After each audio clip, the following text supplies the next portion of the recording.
सोचिए, सुबह सुबह पत्नी अपने पति को उठाने जाती है, लेकिन पति कभी न उठे। पूरे गांव को लगा कि यह दिल का दौरा था, लेकिन असलियत जानकर आपके पैरों तले जमीन खिसक जाएगी। 9 सितंबर की सुबह एक पत्नी अपने पति को बिस्तर से उठाने के लिए गई। उसने कहा कि सुबह हो गई है, उठ जाइए। लेकिन पति ने कोई जवाब नहीं दिया। उसने फिर से आवाज लगाई, लेकिन उसके बाद भी वह नहीं उठा। जब देर हो गई तो पत्नी को घबराहट होने लगी। वह दौड़कर अपने पति के पास गई।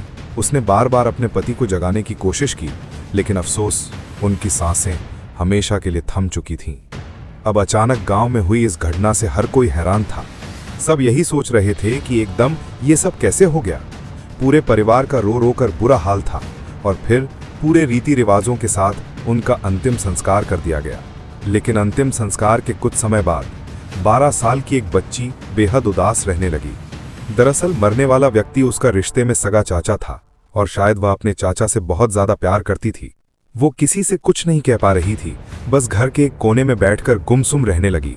लेकिन उसके बाद जब परिवार वालों ने उससे बार बार पूछा कि बेटा तुम्हें हुआ क्या है, क्यों इतनी उदास हो, पहले तो उसने कुछ नहीं बताया। मुकाने वाला राज खुला और इस सच को जानने के बाद ओमपाल के बड़े भाई ने तत्काल इसकी सूचना पुलिस को दी।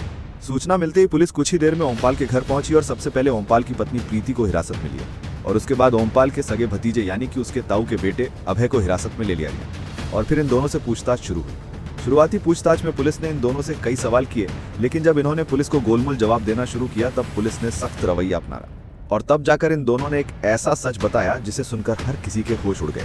मीडिया सूत्रों के अनुसार यह पता चला कि ओमपाल और प्रीति की शादी के बाद कुछ समय तक तो उनकी शादीशुदा जिंदगी बहुत बढ़िया चली। वहीं ओमपाल जहां रहता था उसके आसपास उसके रिश्तेदार भी रहते थे और सभी का एक दूसरे के घर आना जाना लगा रहता था। इसी दौरान ओमपाल के घर उसके ताऊ का बेटा अभय यानी कि ओमपाल का सगा भतीजा भी आने जाने लगा। धीरे धीरे अभय ने प्रीति से बात करना शुरू किया और फिर इनकी बातों का सिलसिला कुछ ऐसा चला कि दोनों एक दूसरे से प्यार करने लगे। करीब 2 सालों तक दोनों ने इस रिश्ते को सबसे छुपा कर रखा, लेकिन ज्यादा दिनों तक ये बात छुप नहीं पाई। देर रात तक दोनों एक दूसरे से मोबाइल पर बातें करते थे और एक दिन ओमपाल ने प्रीति को अभय से बात करते हुए देख लिया।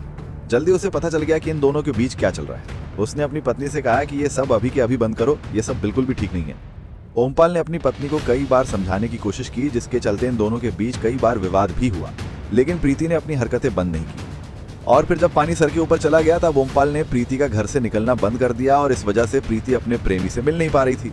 कई दिनों तक ऐसा ही चलता रहा, लेकिन जब ये बात दोनों के बर्दाश्त के बाहर हो गई तब इन दोनों ने मिलकर ओमपाल को हमेशा के लिए रास्ते से हटाने का प्लान बनाना शुरू कर दिया। फिर 8 सितंबर की रात को जब ओमपाल गहरी नींद में सो रहा था तब उस वक्त प्रीति ने अभय को फोन करके बुलाया। उस वक्त घर में ओमपाल की दोनों बेटियां और बड़े भाई की 12 साल की बेटी भी सो रही थी। कुछ ही देर में अभय घर पहुंचा और फिर दोनों ने मिलकर अचानक ओमपाल पर हमला करना शुरू कर दिया, जिसकी वजह से ओमपाल की सांसें हमेशा के लिए थम गई। और फिर अगली सुबह प्रीति ने लोगों को यह बताया कि शायद उनकी मृत्यु दिल का दौरा पड़ने की वजह से हुई है। लेकिन रात के वक्त जब यह सब कुछ चल रहा था तब अचानक ओमपाल के बड़े भाई की बेटी की नींद खुल गई और उसने सब कुछ देख लिया। हालांकि अंतिम संस्कार होने तक उसने किसी से कुछ भी नहीं कहा, लेकिन फिर बड़ी हिम्मत करके उसने सबसे पहले अपने पिता को इसके बारे में बताया कि किस तरह से प्रीति और अभय ने मिलकर उसके चाचा को मारा है। जैसे ही ओमपाल के बड़े भाई ने यह सब सुना, उसने तत्काल इसकी सूचना पुलिस को दी, जिसके बाद पुलिस ने इन दोनों को हिरासत में लेकर पूछताछ शुरू की। इस खुलासे के बाद पुलिस ने संबंधित धाराओं के तहत दोनों को गिरफ्तार करके न्यायिक हिरासत में भेज दिया है। आज पूरा गांव 12 साल की इस बच्ची की बहादुरी की चर्चा कर रहा है कि किस तरह से उसने बेखौफ होकर सब सच बता दिया। लेकिन सोचने वाली बात यह है कि अगर इस बच्ची ने सच नहीं बताया होता तो शायद किसी को कभी नहीं पता चलता कि आखिर ओमपाल कैसे मरा। तो साथियों, ये थी उत्तर प्रदेश के बुलंदशहर की वो घटना जिसने आज फिर से अवैध संबंधों की वजह से एक बेकसूर की जान ले ली। इस पूरे मामले पर आप क्या कहना चाहेंगे, कमेंट बॉक्स में जरूर बताएं और नई खबरों के लिए चैनल को सब्सक्राइब करना ना भूलें। फिर मिलते हैं साथियों बिल्कुल एक नई खबर के साथ, तब तक के लिए आपका बहुत बहुत धन्यवाद।